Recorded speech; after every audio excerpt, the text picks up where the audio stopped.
Muna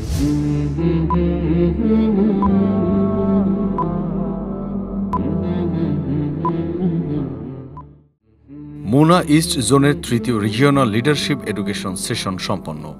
Muslim Ummah of North America MUNA East জোনের তৃতীয় regional leadership education session সফলভাবে সম্পন্ন হয়েছে। গত 16 ফেব্রুয়ারি রবিবার ভার্জিনিয়ার আলেকজান্দ্রিয়ায় ওয়াশিংটন ইন্টারন্যাশনাল একাডেমিতে উক্ত এডুকেশন সেশন অনুষ্ঠিত হয়।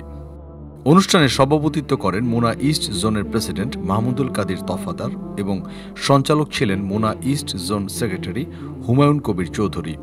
প্রধান অতিথি হিসেবে অংশগ্রহণকারী দায়িত্বশীলদের উদ্দেশ্যে গুরুত্বপূর্ণ আলোচনা করেন MUNA national assistant executive director doctor Ruhul Amin. বিশেষ অতিথির বক্তব্য রাখেন ন্যাশনাল অ্যাসিস্ট্যান্ট এক্সিকিউটিভ ডিরেক্টর হাফেজ আবদুল্লাহ আল আরিফ।